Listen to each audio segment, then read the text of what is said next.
to our adult learners. And my name is Marlene Moore. I'm hoping to be able to teach you a lot about Back to Basics Book 2 today. If you are an adult learner from age 18 up to age 118, you're very welcome to be here. And I'm hoping to be able to teach you if you are a beginner or if you're at intermediate stage, or even perhaps we might even get into some advanced work if you do very well. That piece I played, of course, was Johann Sebastian Bach from the four pieces from the Anna Magdalena notebook. And that is called Minuet 1. It's very pretty, isn't it? I love to do orchestrations with my piano. They just round it out very nicely. And if you notice, that was harpsichord and a little bit of orchestra and piano. Anyway, I hope you have your books by now. If this is your first time watching a video of mine, go back to, before you watch the rest of this video, go back to video 1. That would be lesson number 1. And watch those ones first, because we are now on lesson number 5. And if you're a beginner, you might get a little bit lost, all right? So anyway, I hope you have my books by now. You will need, for beginners, you need book 1, 2, and 3. If you are intermediate, you will need books 4 and 5, perhaps book 6, we'll see. And this is the address where you get the books, jwpepper.com/myscore/Marlene Moore. I'll repeat that again, jwpepper.com/myscore/Marlene Moore. Write that down, please. I will also include it in the comment section at the end of this video and the other videos too. And again, if you haven't watched videos 1 to 4, please go back and do those first, because this won't make much sense to you if you are, especially if you're a beginner.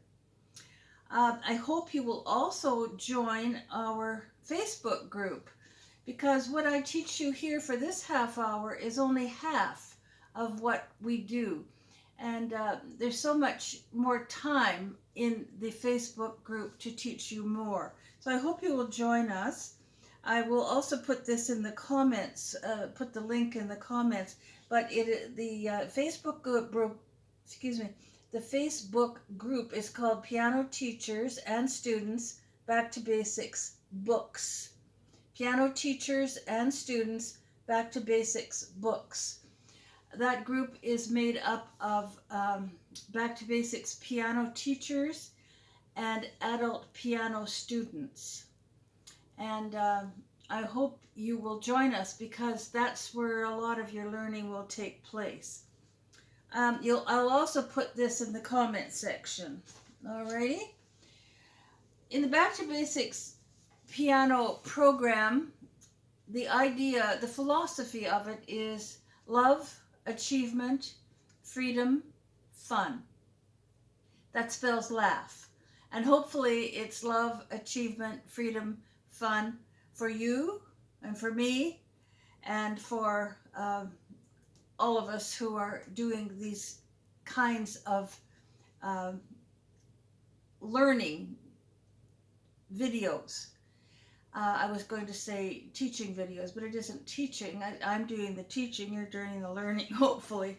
A lot of what is done in Back to Basics is note reading, sight reading, improvising, technique, composing, memorizing, and performance. I teach by rote, which means sound before sight. And I teach sight reading as well. So that should be a lot for you to learn. Everyone here knows the drill pretty much by now. All right, people have asked me some questions. This week I've had 2 questions. The first question was, how do you play so fast? A lady asked me this. How do I manage to play so fast? She's a beginner, but she asked me that question. How do I play so fast? Well, I play so fast because I learned to play slowly first. Very slowly first.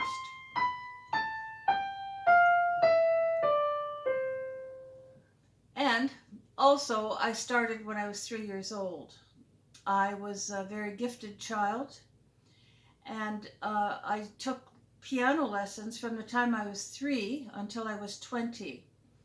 I became a concert pianist. I became a school teacher. I taught piano for 50 years, so that definitely teaches you a lot on how to learn. And I'm a composer. So all of that together has taught me how to play fast. And I always do a piece first very, very slowly, very, very slowly.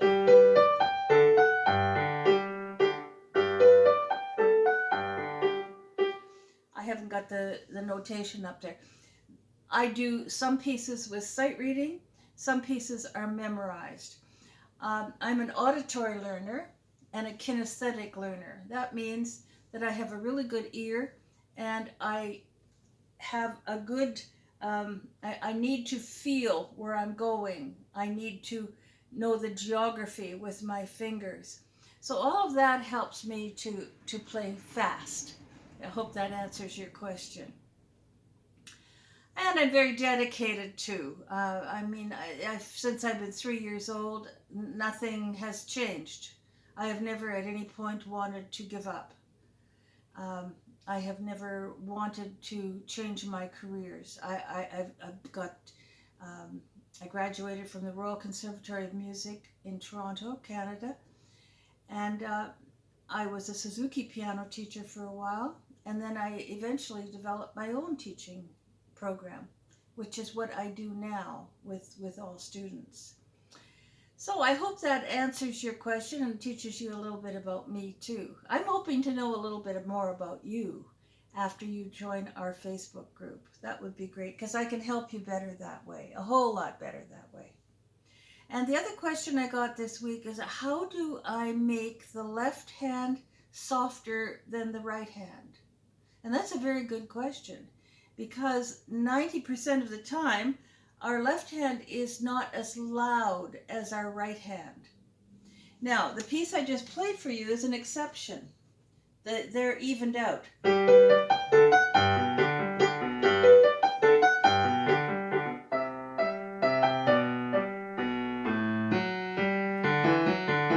hear the left hand? It's the same.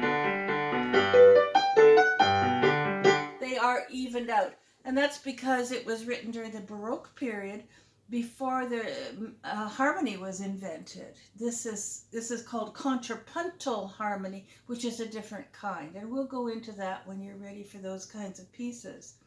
But how do we make the left hand quieter than the right hand, which is what we need to do for an awful lot of pieces? Let's take the right hand and the left hand. Let's play the right hand and the left hand very, very loud as you can, up the hill and down the hill.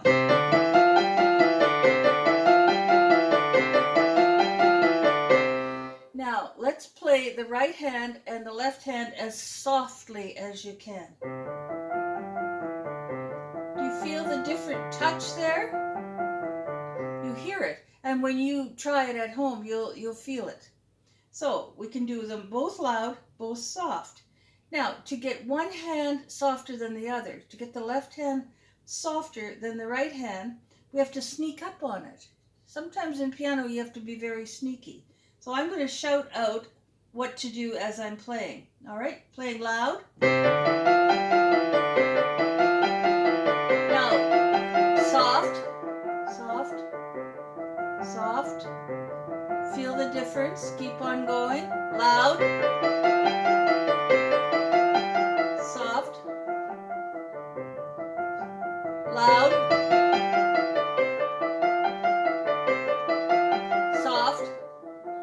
soft.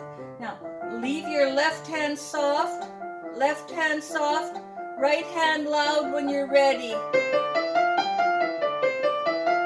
See my right hand lifting up more than my left hand. Both loud, soft, right hand loud.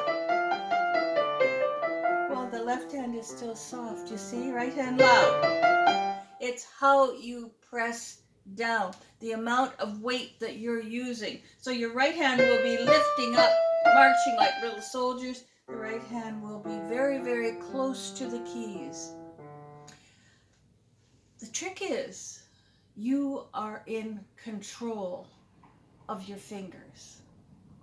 You are in control of the keys. You can make them go loud. You can make them go soft. You can make one hand go loud, one hand go soft by sneaking up to it. Let's do loud again. Soft. Loud. Soft. Loud right hand. You see what's doing that's different? My right hand is pushing down much harder, and this one is just so close to the keys. I hope that helps to answer your questions. It's a bit psychological too. You have to kind of separate those hands. But try that exercise. I think that will help. It will make it a lot easier for you. Okay. Now, some of you have this book, some of you don't. This is affectionately known as the industry Bible as far as piano goes. The Brown Book, Scales, Chords, Arpeggios. This is the Brown Book. You don't need one right now if you're a beginner, but by the time you get to book 3 and 4, you will need that. And what this has is everything you always wanted to know about scales. Scales, chords, arpeggios, dominant sevenths, if they're minor keys, they're diminished sevenths, 4-note forms, arpeggios, thirds, sixths. Shall I go on? It's just everything that you need to know about C major. And the next series over the page is everything you need to know about G major, and so on. And then you get into the rest of them. Here we've got D flat major, and eventually you will have the minor scales, C sharp minor.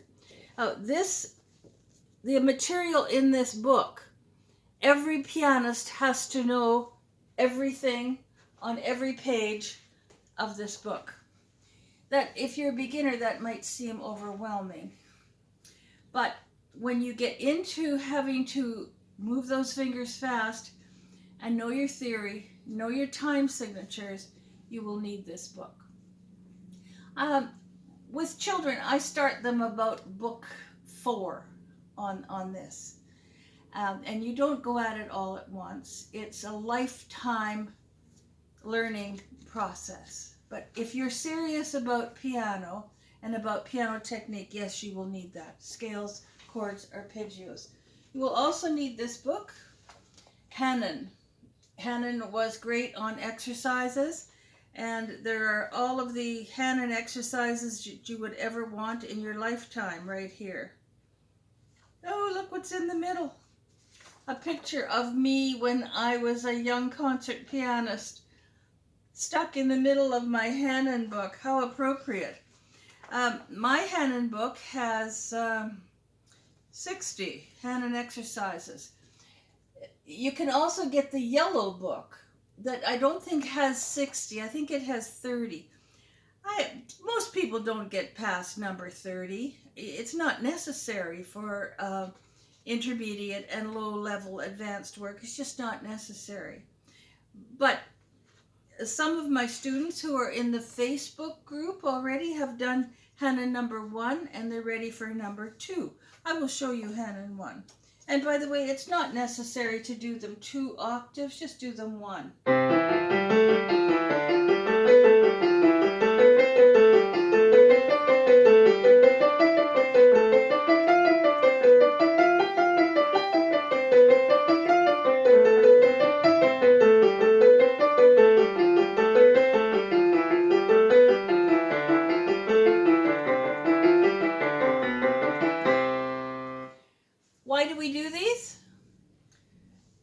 because they are finger calisthenics. Some teachers don't believe that Hannons do all that much. It was really interesting when I was a young piano teacher, because every 10 years they'd decide to throw out the Hannon exercises. And then 10 years later, people would say, you know, my students aren't doing very well with their technique. I wonder if we should reintroduce Hannon exercises. So I've watched several generations of students and teachers give them up and take them on again. I have always taught them. I do them myself every day. So they're very, very, very good for you. I believe in them. Take my word on that. If you are an intermediate student, very soon you will need Back to Basics number 4. If you are a beginner student and you are ready to start book 3, yes, you're ready for book 4 and book 5.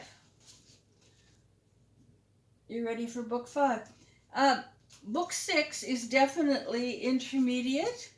The pieces are beautiful in book 6, and you might be able to do them then. I'll play one intermediate piece for you, so you'll get an idea of what a higher intermediate level would be like in these books. This is called Elegy by Nolette. Better put the glasses on for this one. Okie doke, here we go.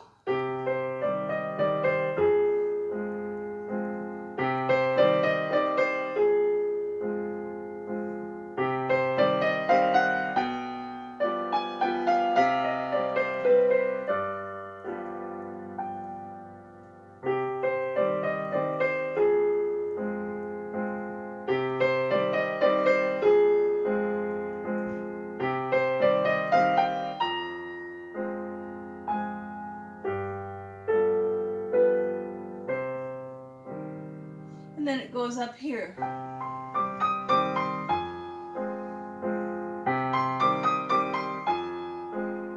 And so on. It's beautiful, isn't it?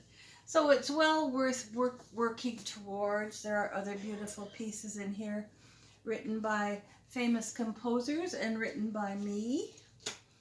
I guess I'm a little bit famous. Not a lot, but a little bit. I'm really well known for my advanced piano pieces.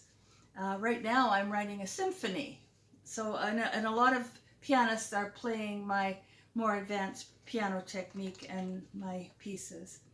Okay, if you have difficulty with sight reading, if you are finding it hard to translate your brain or get your brain to translate the notes on the staff, or if you have always had a hard time with that, get these books. This is the Music Maps series. Music Maps book 1, 2, and 3.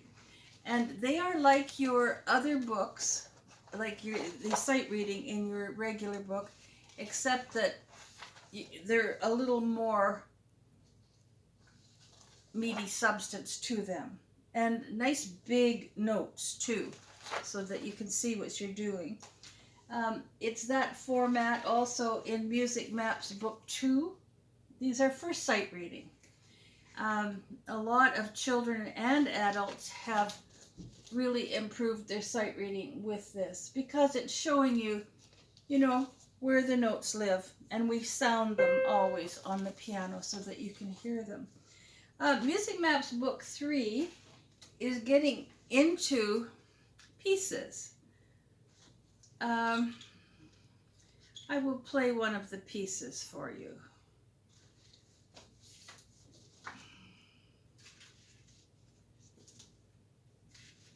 Where's one? All right, here's octopus legs. Here it is. There's octopus legs. It's getting into more lengthy pieces, and this is teaching you about octaves. Octo means 8, right? So we've got 8 spaces between the space that you're going to grab. Octopus legs.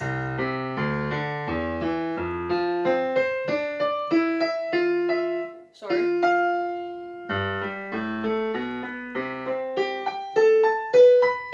And there's a repeat.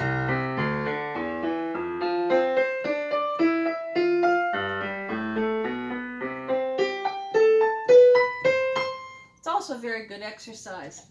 So books 1 and 2 are more of the large notes. Music Maps 3 starts you into pieces that are a little more extensive and sound like a piece. Alrighty? Speaking of sight reading, let's get into what we're going to do today. I'm going to come a little closer here. So far we've learned C, D, E, F, G, which is here. C, D, E, F, and G have to be imagined. And then coming back down, G, F, E, D, C. G, F, E, D, C at the beginning of the 2 black keys. What we haven't talked about yet is going down to here. So C, B, A, G, F. Okay, so we've got C, B, A, G, F, which is here. C, B, A, G, F. You have to go over and over and over this on the piano. This is middle C, high C, low C. And in your left hand, we already know C, D, E, F, G, F, E, D, C. We know this now, it's here in our left hand. And they're not written the same as the right hand. I wish they were, but they're not. So we need to learn these. C, going down here, we're into the unknown part. C, B, A, G, F. G, A, B, C, going back up to this C. Okay, my keyboard obviously isn't big enough to show you all of that. But those are the new ones that you should be working on now. And that will cover all the territory that you're going to need. Let's open our... Oh, and by the way, if you are a beginner, we're going to be starting book 3 next week. So let's get that book right away. I need that one. That's a lot of talking about books, but they're necessary. Let's turn to page 5, right after Peanut Butter in your book 2. Let's turn to page 5, this page here, and I'm going to go through some of these with you, the sight piece. We're going to do some sight pieces, and then I'll go on to doing the rote pieces. This is in book 2. Right hand is pointing to where it starts, right? C, D, E, F. And then back to E, and it skips to C. Now there's a trick, because there's not too many skips in what we've had before, are there? I'll do that one again. C, D, E, F, E, C. But when you play it, you don't need to say the names of the notes. Just try to see where they are happening down here and up here.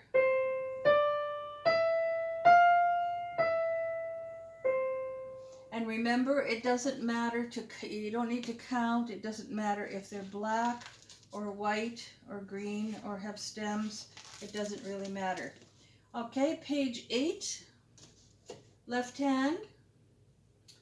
So the smiley face is showing you where D is, and that's down here, right? That's in this group of C, D, E, F, G, and back down. We're used to this hand position now. So we've got C, D, C. And they don't get any counts. They can be black or white. So what I'd like you to do is to see how far you can go in this book.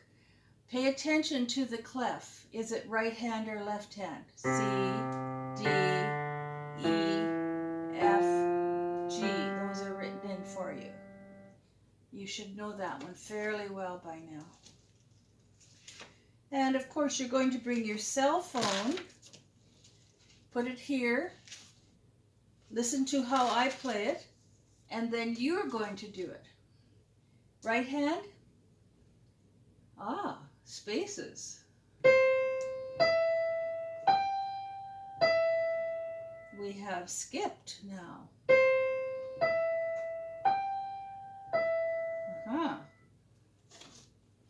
C, E, G, E.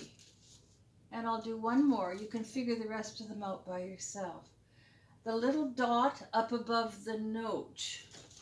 You know what that means? The little dot above the note means to play it staccato, and that's like peanut butter, with the loose wrist and a sharp sound. So we've got C, E, G. And I tell the kids they're called hot notes.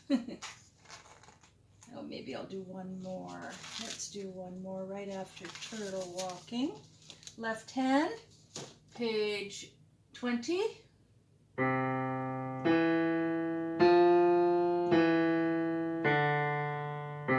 You're supposed to put the stem and the tail on those notes. What are the names of these notes? We're in the left hand. C, E, F, E, D, C. Alrighty. Last week for the rope pieces, we left off at Up and Down the Hill. Your book now, you should be in page 25. You're going to have to kind of watch me, watch my hands, watch the book all at the same time. Probably a good idea to watch what I'm doing for your first viewing of this, and then go back and redo parts of it that you had trouble with, or if you did have trouble with it. All right, do you remember we did Up and Down the Hill before? Actually, I don't need these glasses now. Sometimes they're better, sometimes they're worse. That's the joy of getting older. Alrighty, we did this before, Up and Down the Hill, remember?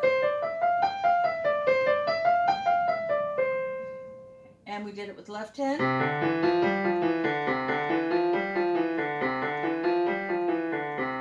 Up the hill and down the hill, and up the hill and down the hill, and up the hill and down the hill, and stop. There we go. Hands together, slowly.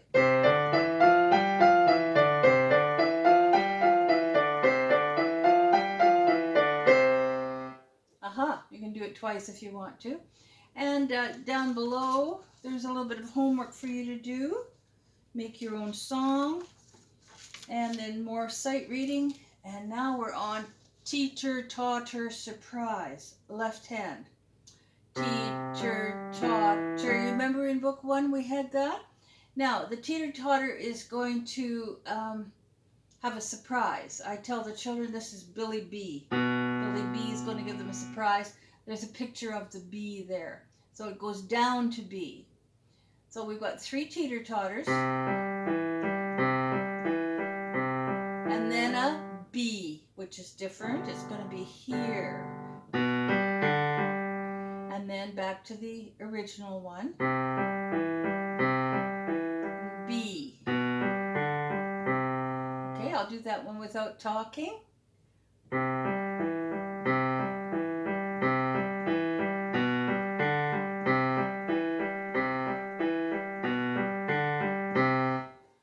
Saying teeter-totter, teeter-totter. Teeter-totter is a very important one to do. Oh, more teeter-totter surprises. Page 29. Here we go.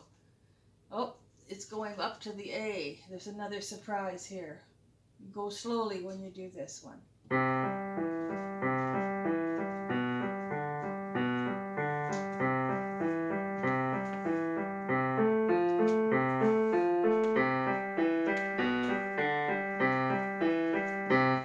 That one's really fun. You should really stop, think, and go as you proceed into that. And this takes us to You Love Me. Remember in book 1 we had I Love You? Now we have the You Love Me part. Okay? You love me. Excuse me, it's just You Love Me. There's no I love you. Here we go. You love me.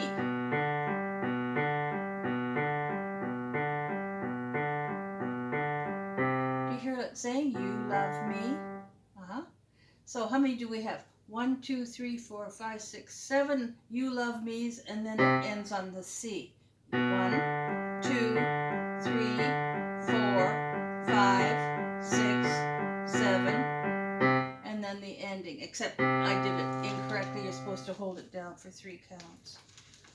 All right, the next page is I love you, you love me, and our time is up. And boy, did that ever go fast today. It really did. Join our Facebook group. It's lots of fun. Look in the comments to find the link, all right? And we'll see you soon. Bye for now.